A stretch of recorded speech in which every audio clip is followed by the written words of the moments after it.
La palabra se lee en el nombre del Padre, del Hijo y del Espíritu Santo. Amén.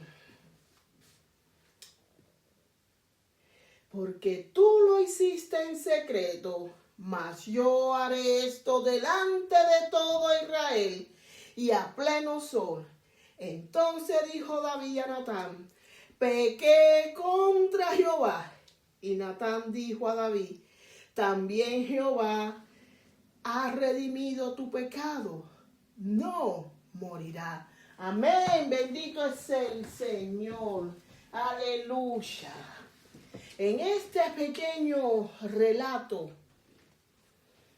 hay una conversación entre dos hombres. Uno, el profeta Natán, y el rey David. El profeta Natán fue enviado por Dios a confrontar al rey David, soberano de Israel. Sucedió que cuando llegó la primavera, que era el tiempo cuando los reyes salían a la guerra, porque no se peleaba durante los meses de invierno por la lluvia y el clima helado, porque dificultaba los viajes y las campañas militares.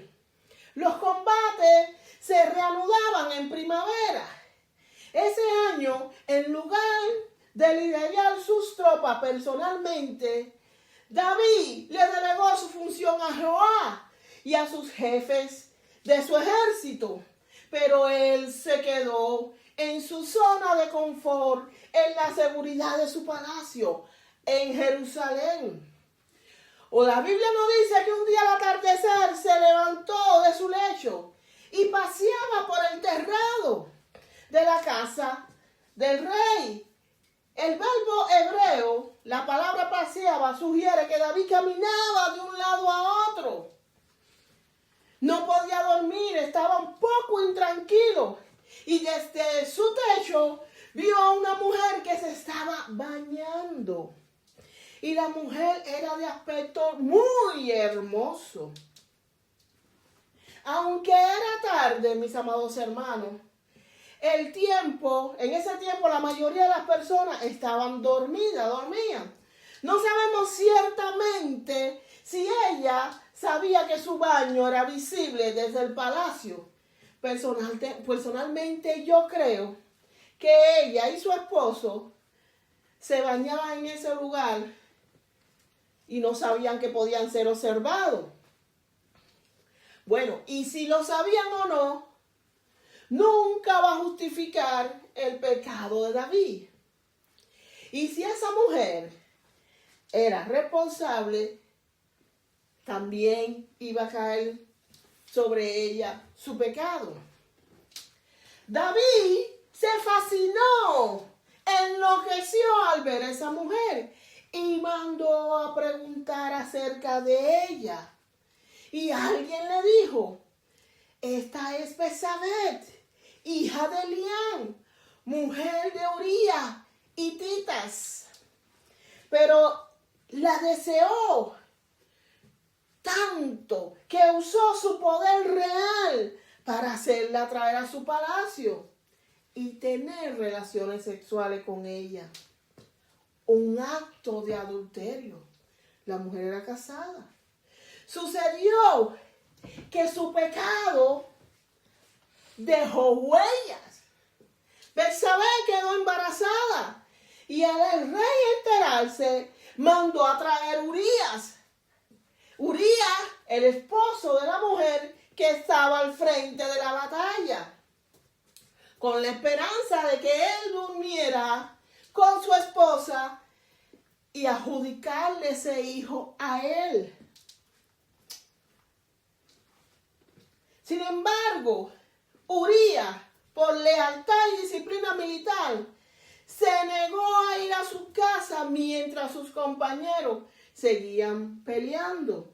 Ante el fracaso de su plan, David envió una carta al comandante Joab, ordenándole a poner a Urías en la parte más peligrosa de la batalla y luego retirarle el apoyo para que muriera en manos del enemigo. ¡Qué crueldad! Sucedió que tras la muerte de Urías, David tomó a Betsabé como su esposa. Pero este acto no fue del agrado de Dios, porque Dios envió al profeta Natán a amonestarlo. Pero Natán, el profeta, fue muy inteligente, ya que usó una parábola para confrontar a David sobre un hombre rico que tenía muchas ovejas y vacas. El pobre solo tenía una corderita. Él le cuenta: mi rey, había un hombre muy rico y uno muy pobre. El pobre solo tenía una corderita que la había comprado y la había cuidado con mucho cariño, considerándola incluso como su hija. Pero un día vino un viajero al rico y él, ¿qué hizo? Tomó aquella corderita del pobre hombre y se la ofreció al viajero, en lugar de usar su propio ganado, porque tenía mucho. David, cuando escuchó la historia, se enfureció, se enalteció mucho y declaró: ese hombre rico debe de morir y pagar 4 veces el valor de la oveja. Entonces Natán, vamos a meternos en la historia, lo miró y le dijo: mi rey, ese hombre eres tú. ¡Aleluya! ¡Qué golpe! ¡Ay, qué duro! Me imagino que David cayó arrodillado, avergonzado, y dijo: ¡ay, Dios mío! He pecado contra mi Dios.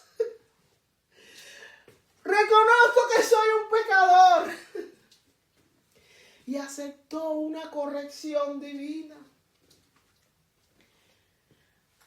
Dios, que le había dado tanto. Incluso si él pedía más, Dios le daba más. Aún así, de ese gran pecado que cometió David, fueron 2. Pecado de adulterio y asesinato. A pesar de eso, Dios le perdonó la vida. ¿Por qué? Porque David se arrepintió sinceramente. Pero su pecado le trajo consecuencias amargas que tuvo que vivir. El niño que nació fruto del adulterio de él y Betsabé murió 7 días después, a pesar de que él se pasó en ayuno y oración y súplica que perdonara al niño. Y el niño murió. El profeta Natán lo había sentenciado que la espada nunca se apartaría de su casa. Y todo esto se cumplió. Hubo conflictos familiares violentos entre los hijos de David. Su primogénito, Amón, violó a su hermana Tamar.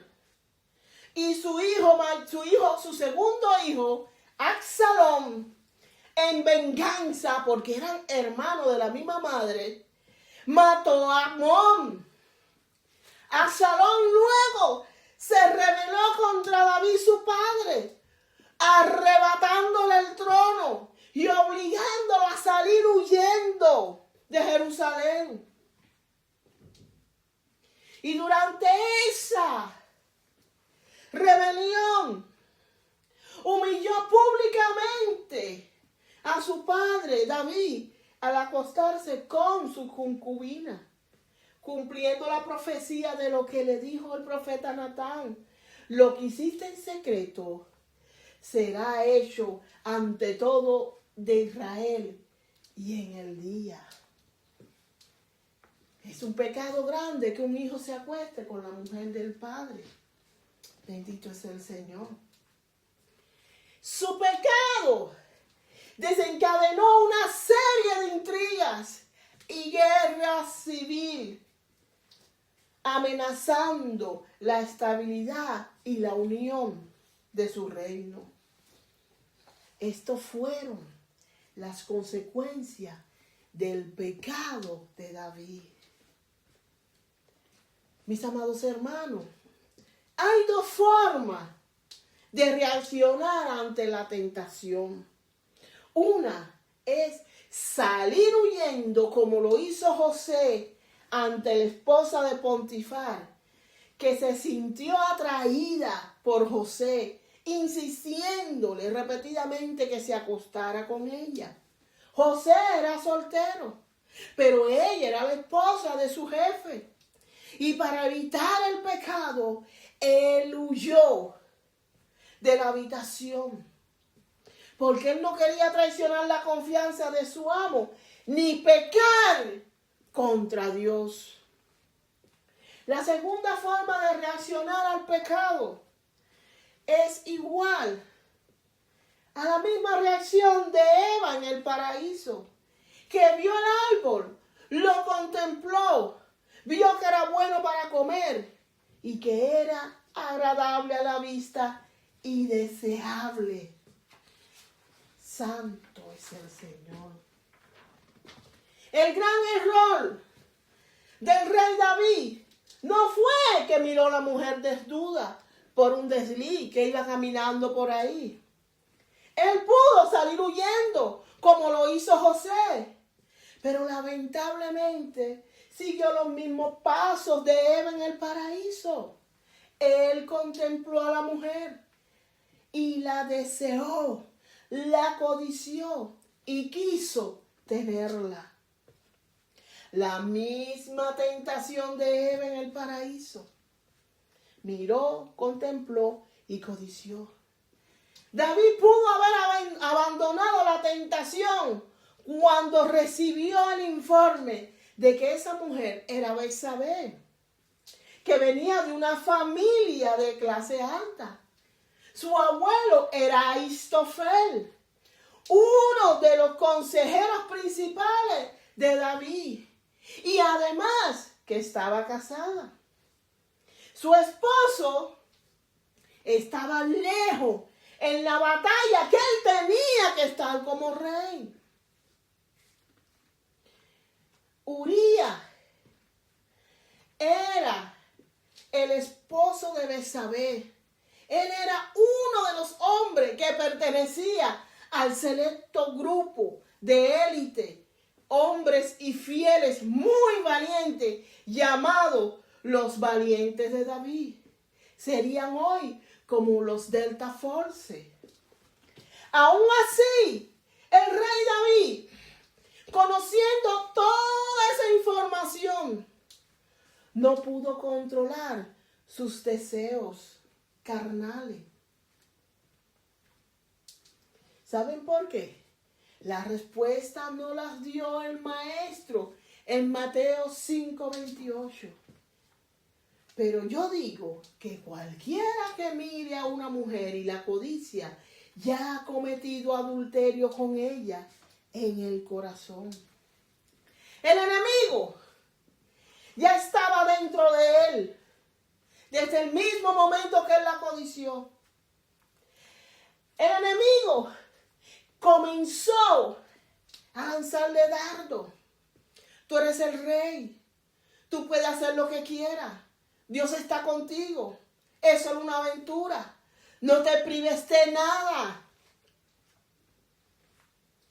Pero ese deseo desenfrenado, que hoy muchos lo confunde con amor o con una simple aventura, ese deseo que si no lo para a tiempo, se convierte en una lujuria, en pecado y adulterio, tal como le pasó a David. Si no lo paras a tiempo, el adulterio en la mente es malo. Y cuando lo llevamos a la práctica, es muchísimo peor. Porque se convierte en una fuerza incontrolable que lleve al hombre, a la mujer, ¿a dónde? A la destrucción. Y a que sea separado de Dios y de su protección divina. David no estaba en el lugar que Dios le había asignado. Él tenía que estar liderando su ejército. Pero él prefirió quedarse en la comodidad y seguridad de su palacio. En el tiempo que los reyes debían de estar en la batalla. Él estaba en el lugar equivocado. Y cuando estamos en el lugar equivocado, es porque nos salimos de la asignación para andar por otras coordenadas que no nos fue dada. Entonces comenzamos a caminar en el lugar y en el dominio de otro. Esto hoy, ante la ley, es un delito grave. Cuando entramos en una propiedad ajena, el dueño tiene derecho a acusarnos ante un tribunal o un juez. Y este juez es imparcial y no puede dar lo mismo, una pena de varios meses, una multa, años de prisión y en el peor de los casos, la muerte. Eso mismo sucede en el ámbito espiritual. Eso mismo le sucedió al rey David, caminando por otro camino, fuera de la voluntad de Dios. El final, pecó y fue acusado por el enemigo ante del trono. La Biblia dice en Job 1 que hay un día específico en el cual los hijos de Dios y sus ángeles van a visitarlo. Y entre ellos va también el acusador, que hoy en día, aunque nuestro adversario está derrotado y sabe que está derrotado por lo que hizo Jesucristo en la cruz, todavía Él va al trono de Dios a acusarnos día y noche. Apocalipsis 12:10 nos lo confirma. La Biblia también nos dice en Job 12:7 que debemos de observar a los animales y aprender de ellos. Pedro nos dice en su carta, primera de Pedro 5:8, sed sobrio y velar, porque vuestro adversario, el diablo, como león rugiente anda alrededor buscando a quien devorar. Entonces, debemos de preguntarnos, ¿cómo hace un león para escoger a su presa? El león observa en silencio para identificar su víctima, su presa, la presa más vulnerable, que sean jóvenes, que estén heridos, o aquellos animales que se alejan de la manada. Él se acerca bien sigilosamente y alcanza una velocidad entre 80 kilómetros por hora, utilizando sus garras poderosas y su peso para sujetar a la víctima por el lomo o por el costado, buscando ¿qué? Desequilibrarla y arrastrarla al suelo sin importar el tamaño o el peso de su presa. Lo mismo puede ser un búfalo que una jirafa. Una vez la víctima derribada, le da la mordida de tal, que la misma no en cualquier lado, es en la tráquea, en el hocico, para que su víctima muera de asfixia. Asimismo hace nuestro adversario. Nos asfixia para que no podemos hablar. Miren, un dato curioso es que aunque el león puede cazar de día, ellos prefieren cazar en la noche o al amanecer, aprovechando que su visión nocturna es 6 veces superior a lo de los humanos y que las temperaturas son más frescas para conservar su energía. ¿Saben cuál es la probabilidad de éxito de un león? está entre el 17 y 19% de éxito. Mientras que la probabilidad de que una presa se le escape a un león es aproximadamente de un 81-83%. Cuando hay varios leones, la tasa de éxito sube al 30%, mientras dejando a la presa el 70%. Ambas tasas para que la presa se escape, ya sea con uno o varios, es bastante alta. Dejan un amplio margen de escape, siempre y cuando, escuchen bien, la presa esté vigilante y sea rápido como José para salir del pecado. ¿Saben por qué los leones intentan acercarse a unos 20 o 30 metros antes de iniciar una persecución a sus víctimas o a sus presas? Porque aunque son corredores potentes, no tienen resistencia. Ellos no tienen resistencia para persecuciones largas. Entonces, mis amados hermanos, por eso es que la Biblia nos dice resistir al diablo y él huirá de nosotros. ¿Cuánto alaban a Dios por eso? Bendito es el Señor. Aleluya. Por eso el apóstol Pedro, nos hace un llamado a no bajar la guardia nunca. Debemos estar siempre vigilando para que nuestro adversario no gane ventaja y no nos pueda alcanzar, no nos pueda seducir. Debemos de estar atentos a lo que el Espíritu Santo nos habla en nuestras vidas. No debemos de contristar al Espíritu Santo para que éste no sea parte de nuestras vidas. Seamos prudentes. Tengamos dominio propio. Tengamos autocontrol sobre nuestros pensamientos, nuestras emociones y nuestras acciones. Vivamos una vida recta y agradable a Dios, resistiendo impulsos y tentaciones. Ser cristiano no es decirlo, sino llevar el modo de vida de acuerdo a la palabra de Dios. Bendito es el Señor. A David, el enemigo siempre lo estuvo vigilando. El enemigo se movía sigilosamente alrededor de él, mirando cada acción y buscando cuál era su punto débil. Nuestro adversario ya sabía la debilidad de David, que eran las mujeres.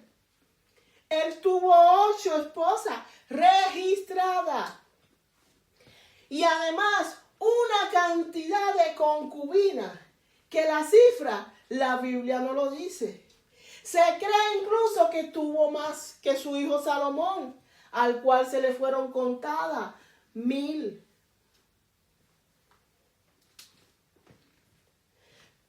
Nuestro adversario, al igual que el león, se acercó a David y allí esperó el momento justo para lanzar su feroz ataque. Y el momento llegó. David no podía dormir mientras caminaba porque estaba ansioso. Imagínense un hombre que siempre estaba en la guerra, dando órdenes, estar en el confort, mientras sus guerreros morían en batalla. Él estaba en su cama, sin nada que hacer. David estaba aburrido, estaba ansioso. Una cualidad y una ocasión que Satanás no podía despreciar. Cuando él salió de su palacio al muro y vio a Betsabé que se bañaba, se quedó contemplando, abriéndole la puerta al enemigo, que entró rápido como un rayo. llenó todo su ser de lujuria, apoderándose de su mente, sus sentimientos, sus emociones, alejándolo de Dios. Y se llevó a David a su territorio, convirtiéndolo en un pecador adúltero y en un asesino. Al hombre que tenía el corazón igual que Dios, pecó, porque desvió su mirada de Dios y miró al mundo. La pasión de la carne, la pasión de los ojos y la arrogancia de la vida no vienen del Padre, sino del mismo mundo. El enemigo siempre está vigilando todos nuestros movimientos para encontrar cuál es nuestra debilidad. Y cuando la descubre, comienza a rugir. Sus rugidos son los dardos. ¿Cuáles son los dardos? El miedo. Si tienes miedo que tu hijo salga solo, que le va a pasar algo, que te lo van a matar, que te va a pasar algo, que tu esposo, si eres muy celosa, tu esposo se está traicionando, que mire a esa mujer, que mira a lo otro. Que si el dinero no te alcanza, que mira, vende esto, a lo otro. Bendito es el Señor. Entonces comienza a meterte miedo. Comienza a perseguirte. Comienza a enviarte tentaciones. Vienen invitaciones a los lugares y con la persona que usted dijo y juró que no iba a frecuentar más. Cuando no estamos en el lugar que Dios nos asignó, no podremos dormir bien. No podremos estar tranquilos. No podremos discernir cuáles son los pensamientos de Dios y cuáles son los pensamientos del enemigo. Estamos abiertos para que el pecado entre a nuestras vidas. Mis amados hermanos, tú que me escuchas, hay algo que el enemigo no puede hacer. ¿Sabe qué? Cogerte de la mano y llevarte a pecar. No, él te manda dardo. Él entra a tu mente cuando usted no tiene dominio propio a decirle no al pecado.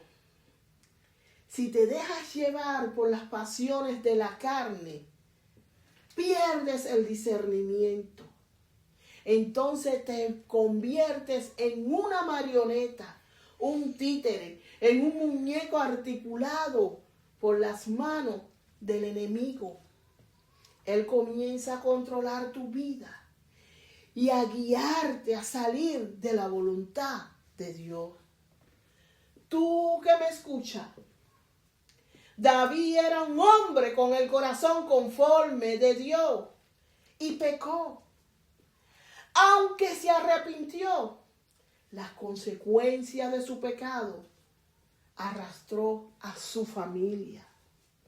Nuestro adversario viene disfrazado. Él no viene con cacho ni oliendo a azufre como muchos creen. Porque él sabe que lo van a reprender.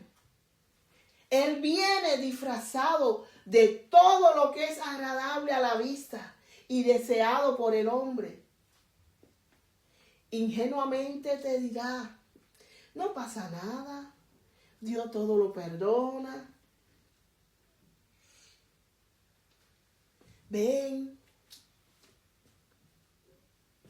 Entonces usted comienza a pensar y dice, es verdad, Dios es misericordioso, Dios todo lo perdona. Hoy me voy a divertir un rato. Sí, total. Dios es bueno. Entonces, desde que usted comienza a pensar en la palabra, en esos dardos que te mandó el enemigo, ya usted automáticamente solo cayó en la trampa y en sus garras. Luego, ¿sabe lo que hace? Él va al tribunal de Dios, acusarte, sí. Él va y le dice a Dios, mira, ya no puede bendecirlo, bendecirla. Esa persona me pertenece. Ya tú no lo puedes proteger. Él eligió al mundo. Y todos los placeres que hay en el mundo a mí me pertenecen. Ya tú no la puedes defender. Ya tú no lo puedes defender. No lo puedes bendecir. Tu palabra dice que la paga del pecado es muerte. Tu palabra dice que el que te niegue, tú también lo negarás. Entonces, con todas esas acusaciones, ¿qué va a hacer Dios? Si tú le diste la espalda. Mi amados hermanos, tú que me escuchas, Dios es un Dios justo. Él va a cumplir lo que dice su santa palabra. Te pregunto, si en ese momento que usted sacrificó y se arriesgó porque decidió irse un momentico tras al mundo, la pregunta es, si viene Cristo por su iglesia santa y sin mancha, ¿a dónde irá tu alma? Pregúntate. ¿Valdrá la pena perder el alma, perder la salvación que es eterna, llena de gozo, de alegría, por un deseo, por una pasión carnal que además es pasajera? Porque es una pasión de la carne. ¿Vale la pena? ¿Verdad que no vale la pena? ¿Sabes por qué? Porque la carne vuelve al polvo, pero el alma y el espíritu no, son eternos. El pecado siempre trae consecuencias. Ahora te pregunto, ¿cómo vas a reaccionar ante él? ¿Cómo vas a responder ante las tentaciones del adversario? Vas a tener la misma reacción que tuvo Eva, que vio el árbol, contempló y comió porque era agradable a la vista y deseable. ¿O vas a salir huyendo como lo hizo José ante la esposa de Potifar? Hoy en día, mis amados hermanos, vivimos bajo la gracia por el gran sacrificio que hizo Jesús en la cruz. Hoy Jesús te dice, vete y no peques más. Escucha bien, vete y no peques más. En la cruz yo pagué el precio por todo tu pecado. Sobre mí cayó toda tu culpa. Por mi llaga, tú has sido sanado. Vete y no peques más, que yo vengo pronto por mi iglesia. No te lo pierdas. Nadie sabe la hora en que llegará. Lo mismo puede ser en 10 minutos, en una hora, en una semana, en un mes, en un año, que en varios años. No te pierdas esta salvación tan grande. No vale la pena. Cristo viene pronto. Shalom, shalom. Dios me lo bendiga.